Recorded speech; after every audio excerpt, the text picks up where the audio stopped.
Thank you. Thank you, Richard, for joining me. I miss you. I miss you too. I We've miss been you. friends. We've been friends for, I realize, 30 years. And just as the world was starting to go into the battle of the blondes with Donald Trump being inaugurated and Vladimir Putin, poodling about his side of the world, we were playing tennis together in Brooklyn, where you live. And I was in the middle of shooting Can You Ever Forgive Me with Melissa McCarthy. And during the time that I was there, the inauguration happened. And while we were playing tennis, you started telling me this story. And I said, what is this? Is this a movie? Is it a novel? What is it? And you said, no, this is what I'm writing. So you kind of, I don't know, tennis balled me into listening to this story. And I said, so what happens next? What happens next? And you told me as much as you could tell me at that point in time. And You were very patient. I was very patient. And then subsequently, you sent me, it was a great privilege, the galleys of your book. And I read it in one sitting. And I said, oh my God, when is this coming out? And so finally, here we are. It's a long preamble from me. Your book is in a hardcover and ready for people to read, and unequivocally, not only because we've been friends for so many years, it's such a privilege and a pleasure to say I absolutely loved your book.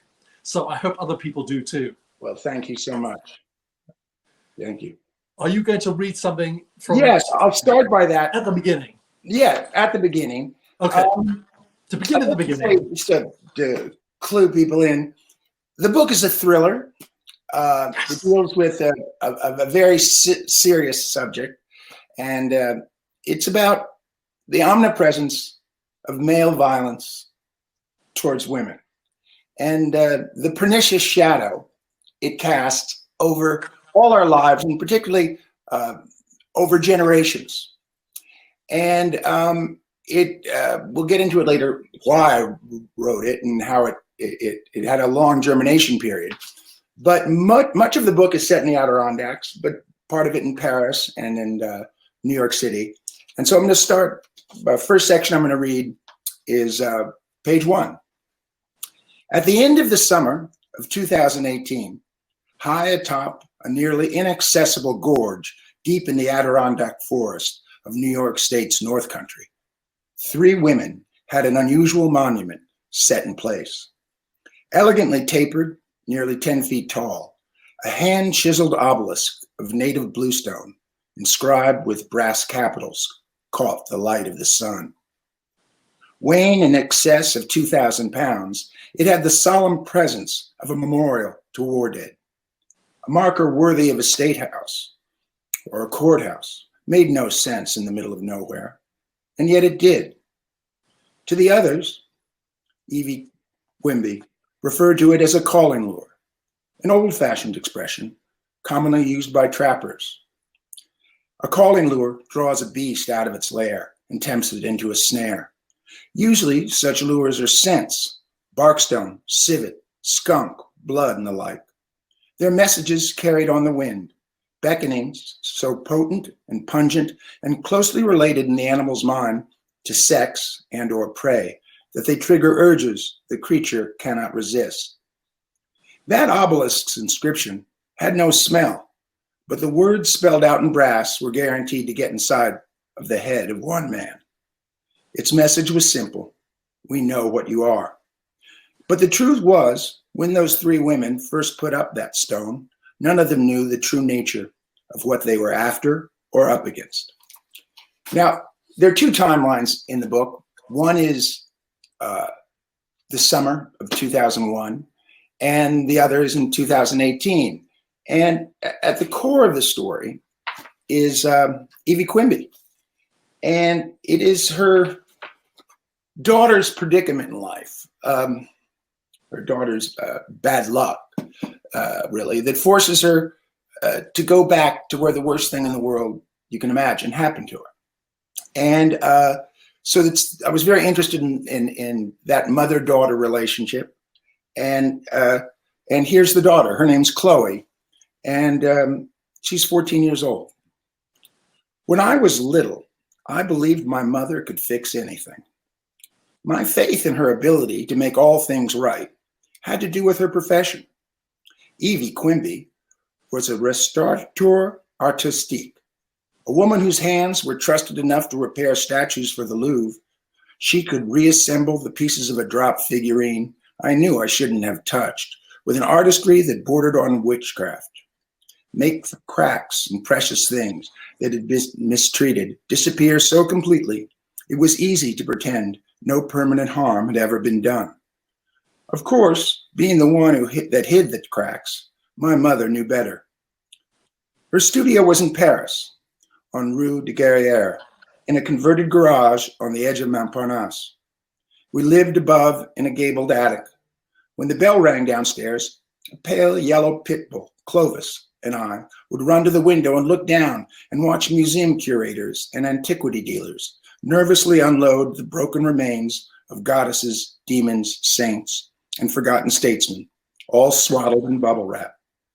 Her specialty was repairing sculpture, ancient mostly, but once I remember seeing a man in a convertible Bentley, accompanied by the singed remains of a sculpture of Michael Jackson that had been struck by lightning.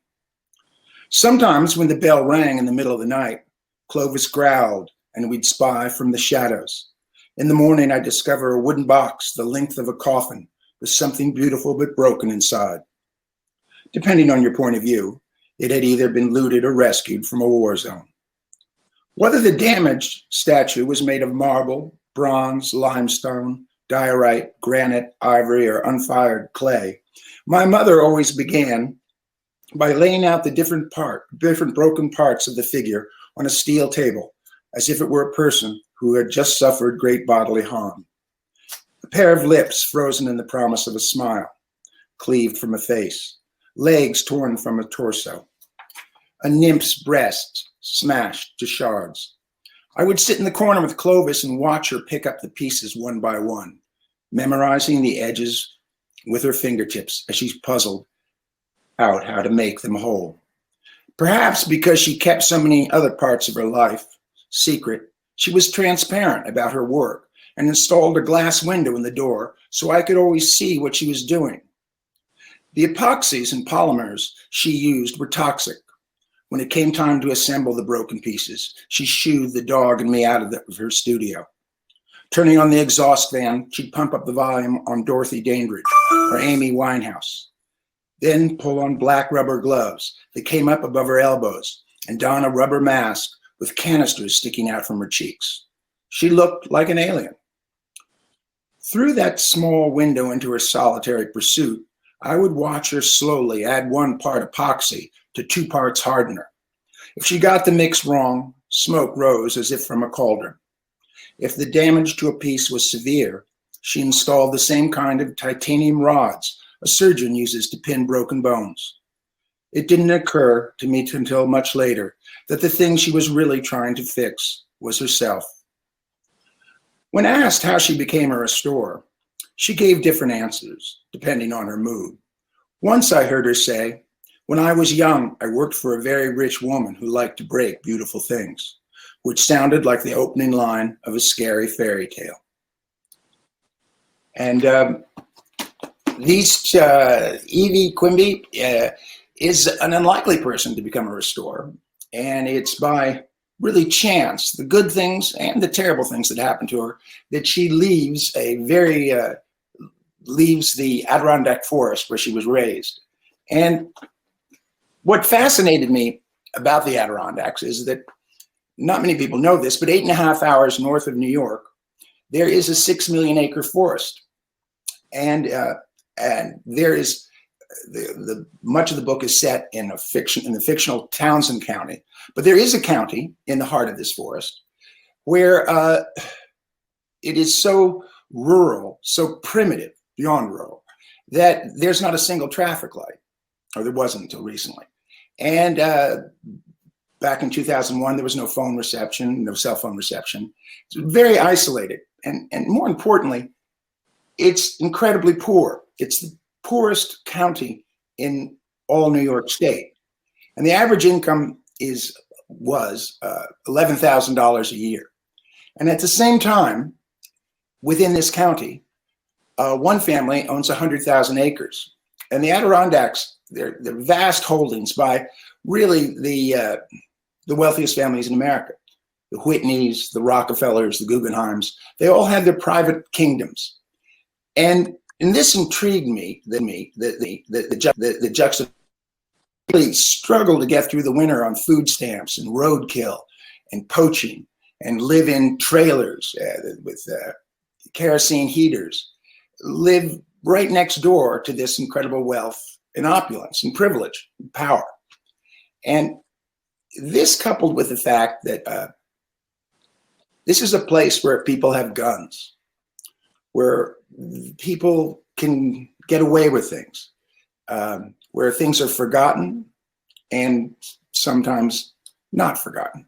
So that's really the setting for the book and the overall setup. Can I ask you, what gave you the germ of the idea? I know you've described this landscape and the socioeconomic divide absolutely succinctly and perfectly, but what was the first piece when you're describing Evie laying everything out in Paris as a restorer? I wondered whether that parallels your process as a writer of how you arrive at the story. Well, absolutely. There were pieces of this story that I had rattling around in my head that really haunted me. What was the first one? The first one was this. In 1992, I met a woman, fell in love with her, and who I incidentally married. But a few months into our relationship, and we've been married ever since, I mentioned that a story I grew up with, a story of sexual abuse in a neighboring family, kind of bothered me, and I was thinking of writing a novel about sexual abuse.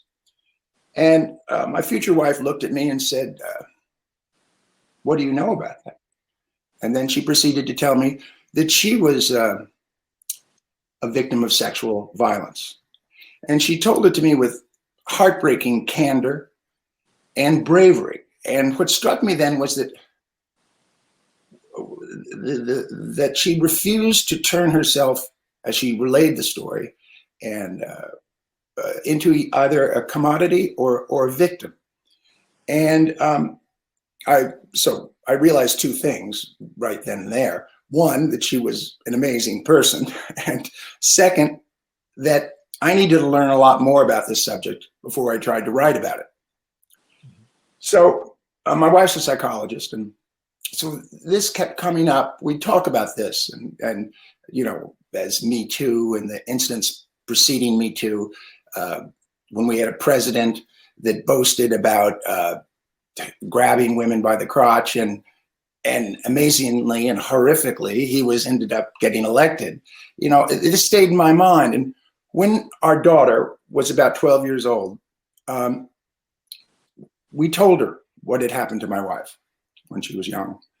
And I saw that cast a shadow over my daughter. I saw that it affected how she felt and thought about men, how she saw the world.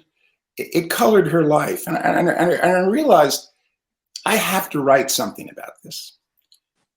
At the same time, it was about 15 years ago, I heard a true story about, there were a group of men in Paris, and they had gone to the best schools in France, and they were always very handsome and polished. And they weren't the best students, but they had all those qualities. And they wanted a shortcut to the top. And they were recruited by a lawyer who represented very, very wealthy families in France. And he gave them in a fashionable apartment. He gave them a Ferrari. And he introduced them to vastly rich, troubled young women. And one of those heiresses complained after the marriage that he was trying to kill her, taking her money, and then he was going to try to kill her. No one believed her. and she's a name brand in France, and she vanished, and 6 months later they found her body unclaimed in a morgue in Rome. That man went on to marry another woman, wealthy woman, who a year or two into the marriage complained of the same thing. And the idea that there was a network that preyed on women intrigued me. And I never knew what context, how to make use of that story until it hit me that I could slot all these things in together and combine them. And there were a lot of smaller things too that, as a man, you know, I'm sure you feel the same way, Richard. When we go out in the world, we don't worry about people saying things to us that we don't, comments we don't invite. We don't worry about people touching us or approaching us. It's just not in our minds. But for women, that's kind of forever there, present. It's omnipresent, and they have that element of fear, and that's when it really, or caution, and that's really the heart of what a good thriller is about. And I thought, well, that's really the way to address that kind of fear that misogyny generates, and to put it in a suspenseful structure. If that's clear. So the male gold digger, that is relatively an unusual. Well, yeah, and the thing is, living in New York, and I'd say from the time I spent in London, I know as many male gold diggers, fortune hunters, perhaps more than I do female. And for sure, they are more effective at it. They're certainly doing much better. They're getting much more money. And so that's a reality. And it troubled me that there aren't really male gold diggers depicted in fiction. Can I ask you how did you feel that you had earned the right to authentically portray the mind and heart of a female lead character, Evie? Well, I felt that I was very nervous about it. And I really, there was some serious trepidation going into it. But my mother was a scientist, and she met so was my father, and they met over the Bunsen burner. And when I was a little kid, I was one of the few children in my neighborhood whose mothers worked. So I saw her going off to work every day, and they would write these scientific books. They wrote a bunch of scientific books together. And I would see, there was rarely dinner on the table, but there was always a typewriter on the dining room table. And my father would dictate these long, impossibly long scientific sentences that had 50 words in them. And my mother would take it in, and she'd write 10 words. And my father would say, "Sarah, that's not what I said." And she'd turn to him and say, "I know, it's better." So my mother was really the one who, in our family, if she knew every French irregular verb, she knew how to diagram sentences, you didn't have to pay attention in school because she could reteach it to you. At the same time, as saintly as she was, by the time I was born, she was tired really of parenting and wanted her own professional life. So I was really raised by much older sisters, which is akin to being raised by wolves. And I think in part because my one sister in particular enjoyed my company, but also in part to keep the boys she went out with under some control. She would bring me along on her dates when I was 6, 7, 8. And afterwards, to this day, we speak every 2 or 3 days. Afterwards, she'd often give me the lowdown of what had happened, her mixed feelings. And as that sister, had a troubled first marriage, I was privy to the frustrations, misgivings, heartbreak of a young woman who probably married too young. And it was, in some ways, you could say, vastly inappropriate, but it certainly gave me knowledge of and insight into women. And then, of course, my wife being a psychologist sort of added to that. That in fact made me feel a little more, I was on safe ground in depicting these 4 women. So officially, you are a lady boy of literature. Somewhat, yes. I am a creation of women, for sure. You've earned the right. And what has, I imagine your fiercest critics are women. What has their been response to your portrayal of Evie? Well, the sort of so far, and I'm sure this might change, but so far they said, well, you got it right. That's really how it is or was. And I think that's from hearing the time I spent with big sisters. In some ways, I'm sure it warped me slightly, but it was riveting, then. And I think partially my one sister felt there was no one else she could confide in, about her own thoughts and feelings. So when I was in doubt, I always ran it by my wife. Is this a correct response? Does this make sense? And in some ways, because as I said earlier, I was dealing with the impact of the trauma my wife suffered and how it was passed down or shadowed in my daughter's life. I was a firsthand witness to it. Right.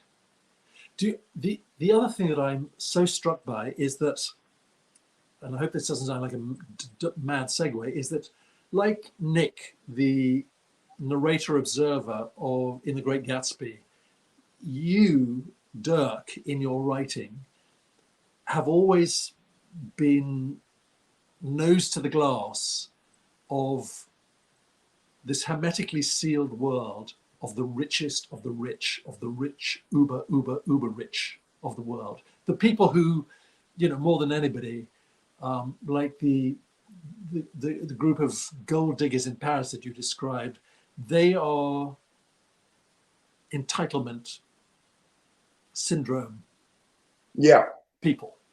Why is that? Well, it's really an accident of my childhood. Again, my parents my father was basically a hired thinker, and in the course of consulting for companies, he was very involved in the development of he was a psychopharmacologist and he was a pioneer in that field. But through that, he met people who owned large companies and were very wealthy. And he, in the 60s, as society loosened up, people liked having kind of an academic family that was a little peculiar or eccentric at their parties, have them around. And my father loved to fly fish. So he bought a house, a farm in the country, and a little trout stream went through it. And a lot of very, very rich people lived nearby. So that's really how I stumbled into that world. And was I was the odd boy at the party. And, as people took me under their wing slightly and would go, you should invite Dirk Wittenborn there. And they'd go, oh, not him. And an old lady would say, no, he plays tennis with me. I definitely want you to invite him. And they would grudgingly let me into their world. And so that's really how it started. And then did they ever not let you know that you were always the outsider? Oh, they always did. They always mispronounced my name. They always reminded me at any opportunity. And it's given me, I'm very suspicious of money. I have very mixed feelings about it. But, I was on the outside of that world. And then you saw the world shift. I came to New York to escape all that. I was 20 years old, came to the city. And there were a few magical years in the 70s where being rich wasn't cool. But all that changed in 1980. It was fascinating. And suddenly it became hip to be rich. And I saw all these people that I'd met succumb to that kind of consumerism, that elitism, that entitlement, and that wealth brings people. And very few people who've made a lot of money will admit that a great deal of luck was involved. They think that, oh, I've accumulated this fortune, that is proof positive that I am a superior human being. And referencing back to that moment of silence we had at the start of this, so much of what troubles me and is so disturbing in the world today stems from people feel that entitlement, that this inordinate power that's given to small vested interests and stockpiles of wealth. And so and that's really the back that figures into this story throughout. So it was a chance to, I've written in my other books, certainly in Fierce People, dealt with class and those issues, and this was another opportunity to explore it in a way, in a darker way in some ways. So this is Evie stroke David taking on Goliath of the mega wealth. Yes, Evie. Yeah, and the thing about Evie is she grows up. She's adopted, and I always wanted to write about a category of rural poor I call hippies with guns, and they've always fascinated me. And she grows up in a very unusual way, and she's an outcast, a total outsider.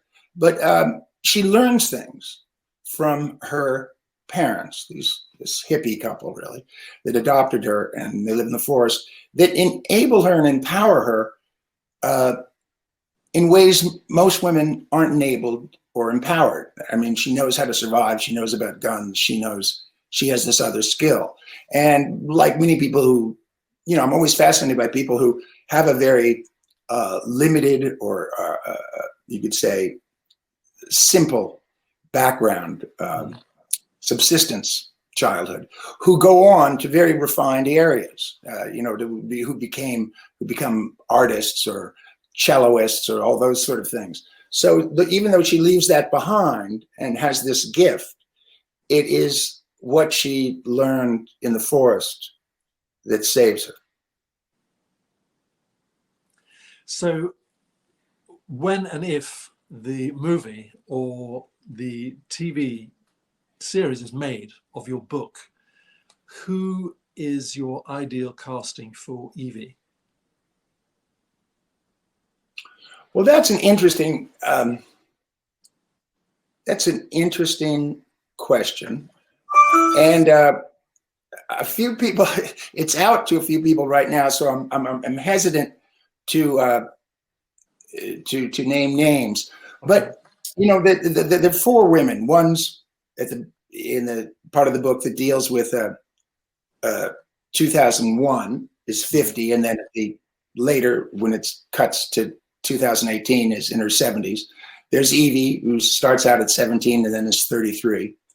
There's her daughter, who's a teenager, really throughout, and a best friend who is in her about 30 at the beginning and about 50 at the end. Now, there's so many good actresses that are out there. I mean, the Kristen Stewart, who was in Fierce People, I think that was her first movie, perhaps,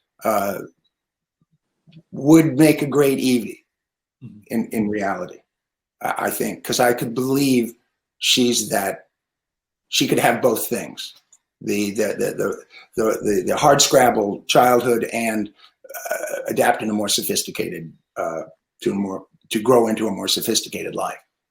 I mean, the only reason I'm asking you, because I didn't want to put you on the spot about that, is that I think that for somebody who hasn't read the book yet, it just gives you some instant steer about who Evie might be in our sort of collective conscious idea of what a particular actor has and all the roles and baggage that comes with that. Well, what do you think, Richard? Oh, I'm not going to put that out there.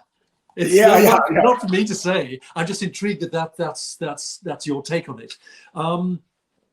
When you described in such detail from the section that you read where the daughter is observing the mother and all these processes of restoration work, how akin is that to you for your writing process. Can you describe your writer's room for us so that we have some idea how Dirk goes about? Because you've heard all these, you've heard this conversation in 1992, and then these guys were in Paris, you read that and you try to get them all together. Do you have notes all over your walls, or how do you do it? There's stories that intrigue me.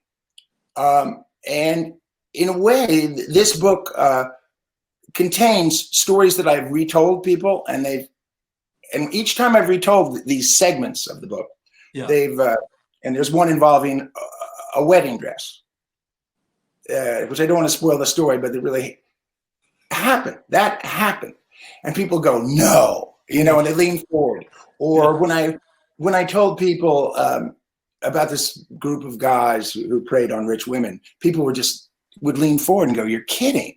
Yeah. And then I would mention a few names, and they would just be, their jaws would drop.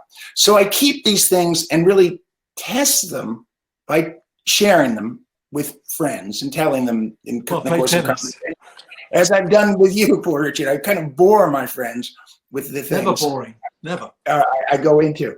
Then so I have them, and some of them have just stayed with me. For instance, I spent a lot of time in a very rural place in Maine, and it was as a boy, you're 10 years old, the wilderness fascinates you, and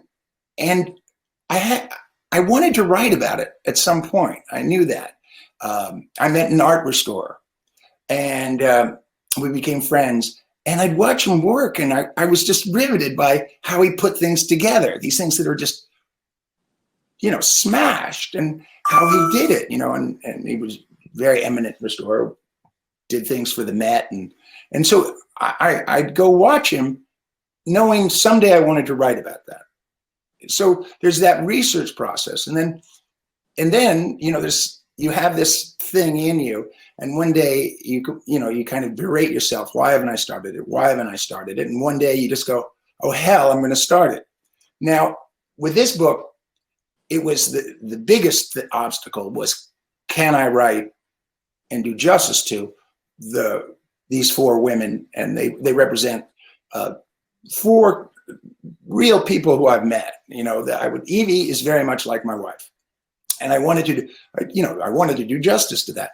So I began, and then I don't really use an outline, because the most fun for me in writing is when I'm working and I had I thought it through one way, imagined it one way, and then I surprise myself and go, no, what if they do this? What if they do just the opposite? And then it becomes alive for me. Now, when I write, I always do my first draft on a manual typewriter, which is another peculiarity. And I wear them out all the time. I go to secondhand stores and buy them. Because, if you work on a computer, everything looks so neat. It's easy to trick yourself into thinking, wow, that's really good. But if you have a pencil behind your ear and you're on a manual typewriter, you're going, man, I have a lot of work to do on this, really.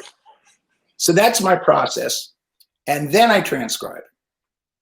I'm absolutely fascinated by that, because the writers that I know, and I certainly, before I wrote my own novel 20 years ago, I researched, forensically how writers began their day, and if there was a kind of common denominator method.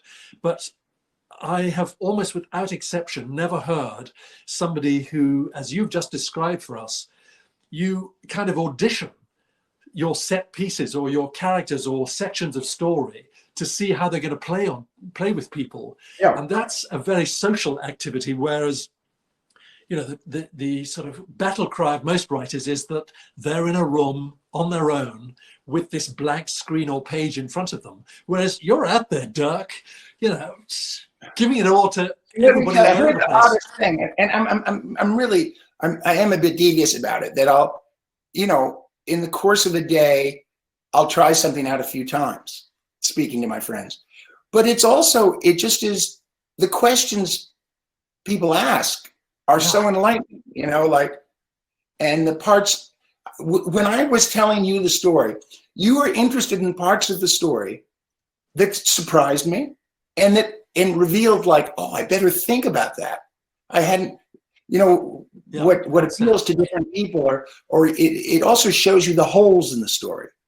And as you know, once you, it's a lot of shifting has to be done to get something that really works as a whole. Yeah. You know, you come away with it with that a complete feeling, and you've explored it, and you haven't go in a very balanced way to get to your objective. Now, So I know that you rewrote the first 150 pages since the version that you first gave me. That's yes, correct. I gave you a version that was almost 600 pages long, and I realized that within those 150 pages, those new 150 pages, I realized that a lot of the scenes were included at different points in the original draft of the book, but I realized it showed me, I saw an opportunity to increase the suspense, to have the suspense of the story mirror that kind of suspense I referred to earlier, where women, because of the world we live in, that fear, what is going to happen to me? Am I going, what, you know, that men say and do things they don't invite, which is a kind of a constant feeling of fear. And also, you know, just to hit on just a sad note, but a sad truth is, I think, according to the statistics of 2018, 1 in every 5 women in America have either been raped or had to endure an attempted rape. 50% of those rapes are by people they had been intimate with, and 40-some% are by friends and acquaintances. And what intrigued me was, at the heart of that is betrayal and the fear of betrayal. And we all want to be told, I love you. I dream about you. You were the greatest thing that has ever happened to me. And when people say those words, they have a power that to deceive in such a cruel way, and which is another kind of suspense. You know, what do you believe? What do you not believe? And so that's really the final piece of it, was of constructing this book, was to see, oh, it should be a thriller. It's interesting, when you were talking about rewriting those first 150 pages, it sounded to me like you were channeling the spirit of your mother, who you talked about right at the beginning, where your father would blah, blah, blah, 60 pages worth, and she'd come out with a very edited, abbreviated version of that. My mother her favorite thing was, when I was a kid, she'd go, now we start, I'd procrastinate. She'd go, just start with a nice declarative sentence. And then, she was very, our mother was a huge, the only way I could get her to be close to me was really, I think this is why I became a writer, was to I could sit next to her and get her to look at what I'd written. And I remember the feeling of her arm brushing against mine, because my parents were quite cold in a way. They weren't warm, fuzzy people. My father could turn it off and on like a heat lamp, be very, very charming, and was a great storyteller, but they were distant. So they were in the life of the mind. And you've been very forthright about your wife telling you this story, and clearly giving her permission for you to write her into the character of Evie. How does she feel about it, and how responsible do you feel? Well, her story was very different than from Evie's on One Way. It was very different. She's actually working on a memoir herself, so that's her own story to tell. But it was interesting, she felt it is very comfortable with it when she saw how seriously I took it and how long I'd been thinking about it. And it was, and again, it was a sort of natural, it all grew out of what I saw taking place in the over the last 20 years. I mean, the whole Harvey Weinstein thing, but also people knew about what was going on. And I would sometimes hear her talk to her friends, and just to see so many women have these stories that they don't share with anyone. For instance, there's an incident in Susanna Moore's wonderful memoir, Miss Aluminum. And I've known Susanna a very long time, and she never told me that story of when she was attacked and beaten by a man. And so I think she felt that I was taking it very, very seriously and had thought about it a lot. Thank you. Revenge as the great motor. Well, like the book is about revenge or people seeking a reckoning. Mm-hmm. One bone I have to pick with a lot of fiction is going home is a theme of countless myths, fables, novels. Mm-hmm. Going back home after you've left it. And home is also, there's in a lot of fiction, the scene of the crime. A lot of books are constructed, or in films and stories. So my first question is, why did you ever go back there? I don't think many protagonists have a very good reason for going home. And so in understanding revenge, I thought, Evie is smart. She has been through it. She's escaped, and she's made a life, not perfect, and she's had her disappointments, but she's made a life for herself in Paris. Why would she go back? And if, I think all of us feel that if something terrible happens to you somewhere, you don't want to go back there. You don't want to be reminded. I don't want to go to the places. I mean, there's certain places, nothing like this, but bad things happen to me, and it creeps me out to go there. And I wanted to give her a very good reason to do it, which is her daughter. She has to do it to keep her daughter alive. So that changes, I think, a child. Did you know, once you have a child, it brings out something biblical in you. Mm-hmm.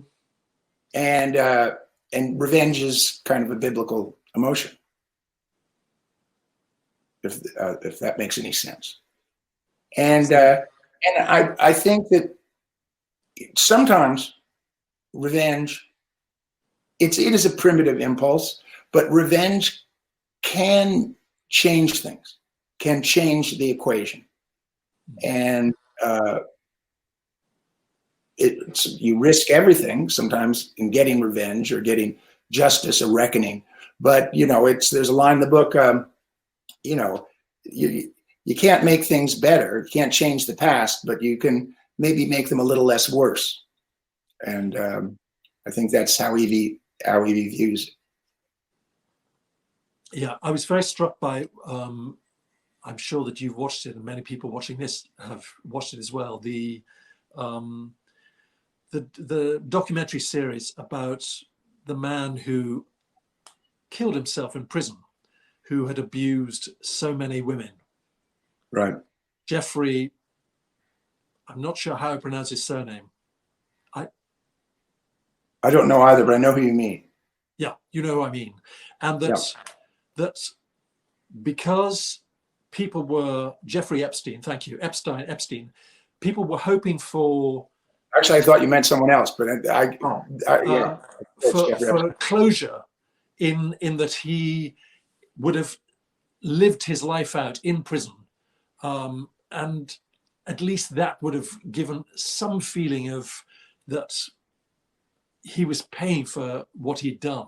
But in killing himself, although, allegations that he didn't do it, but whatever, within a week of him being incarcerated, he got away with it in that he took his life, or his life was taken for him. So I suppose that's the element of being cheated of revenge that... Well, it's also interesting you bring up Jeffrey Epstein, because Jeffrey Epstein, he's he is vastly wealthy and et cetera, et cetera. And Did you think I was talking about Jeffrey Dahmer? no, I thought you were talking about somebody else, somebody who was executed, but Okay, never mind. Back to The thing Epstein. about everything is there is in every small town in America, there's a Jeffrey Epstein in that town who's not caught, who gets away with it.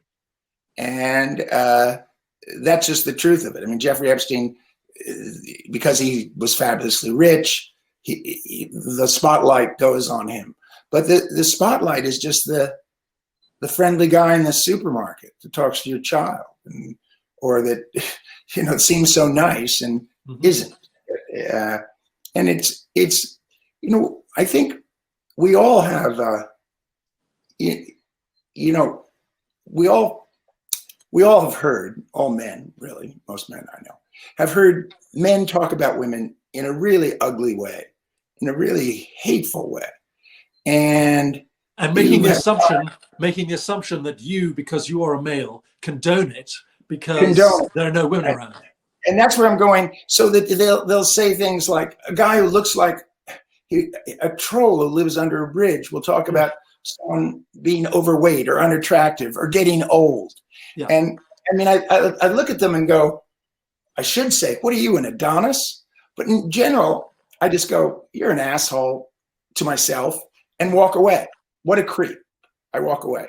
And I really think it has to then have to take it upon themselves when they hear that stuff to respond just as I would if I had heard someone use a racial slur. Yeah, it's that moment when I mean, I've certainly experienced this, and I imagine you have, and other people will have as well. When somebody says, "I'm not a racist, but," and I have to say, I'm going to stop you right there, because whatever you're about to say is going to be inevitably racist, and people take great umbrage, and they say, but I haven't told you yet. I say, I don't want to hear it, because I know that what is going to be coming out of your mouth is going to be poisonous about some other ethnicity or some other person. Yes, absolutely. And you know what? One thing is, COVID has taught me I can change. I think it's a reminder to a lot of people. I'm a very sloppy person. COVID has made me neat. And I'm sort of like being neat. I think I'm someone who's self-medicated with people. And initially, self-isolation made me feel, cold turkey. But taking that time to sit with myself and think about things, especially as things are unfolding in my country and the way they are, to be contemplative. And we aren't a culture that's contemplative enough. And I think, so I think people, just as all white people have to have a come to Jesus moment and go, there is this legacy of 400 years of slavery, and that I have to face up to it, atone for it, and deal with it. And that is my problem.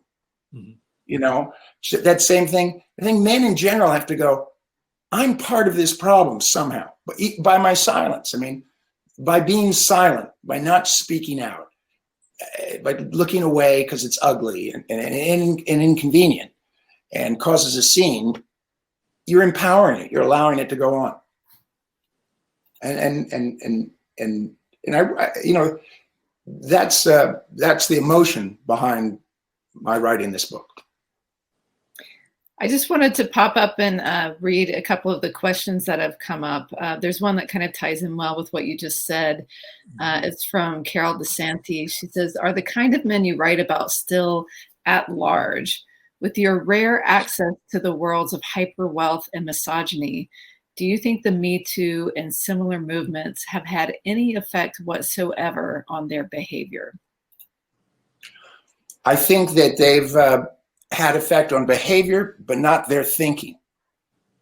And I think people recognize this is the crassest way to say it. It will cut into their profit if they say these things. Just as I think that a lot of America will say a very tempered version of what they really think about race, because they realize in some way they will pay for it. I think it is, just as the colonial empire, I read somebody said once, there was always a colony. So there's always somebody every strata of English society could look down on and go, and discriminate against. And I think men have used women to make themselves feel better about themselves. And this is sort of psychological exploitation. I've often said, and people have disagreed with me, that I don't think most men really like women. If you look at, they don't search women out as their friends.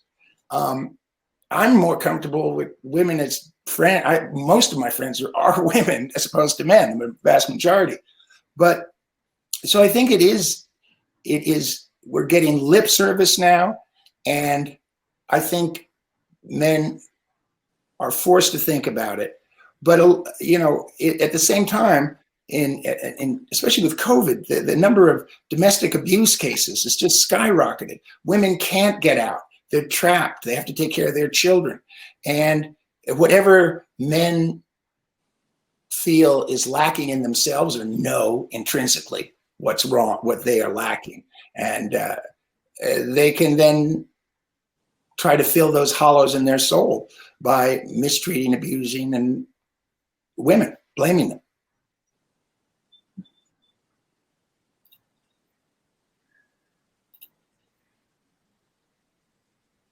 Right. And now a question that goes more to craft.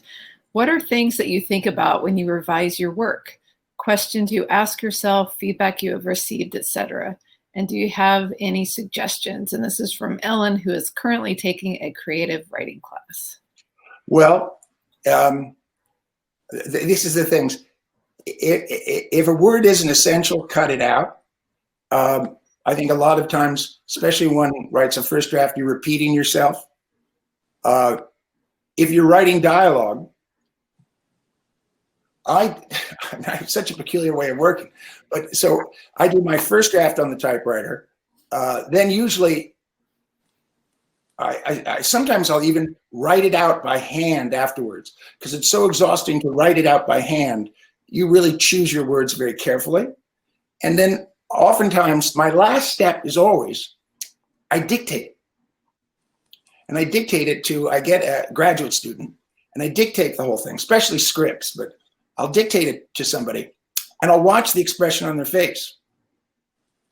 And also to hear how it sounds. And I got that idea because somebody once said to me when I was just starting out, well, if only you could write as well as you talk. Something like that. They weren't being my friend by saying that. And I realized to find my voice, I mean, I was like 20 or something, but in trying to find a voice, my own voice, it was more to hear myself. And so I don't know if any of those tips help personally, but it's really, the biggest thing is just spending the hours at the desk. And each day, incrementally, you get better at the craft of it. And as my wife said, can I just jump in there and say, think of it as a privilege to be able to sit down before a blank piece of paper, because it is a privilege. Yeah. You were saying, and if I could just add in there, when I've written or when I write, I find that somebody gave me this advice: never look back, and don't, at the end of your day of writing, then reread it first thing the next day, because you can get in this holding pattern where you get so fixated on trying to fix something. Write the thing out, just keep writing. And even if you get a block or you don't know how to go on, just sit and just keep at it, and something will come out, even if you then discard it completely, but keep doing it. Would you agree? And yeah, you're absolutely, and in your novel, which I love so much, it had a heartfelt immediacy that I felt I knew you when you were young. You know what I mean? Mm-hmm. In reading it, there was something. And I think in what I like in fiction is people to convey a very specific moments in their life and almost their vibe at the time. You know, how was the beat of their heart. And I think that advice you just gave of just do it, just keep going. Just do it. And then at the end, you'll realize maybe what you wanted to say in the beginning, because that's it's the process that is the fun of it.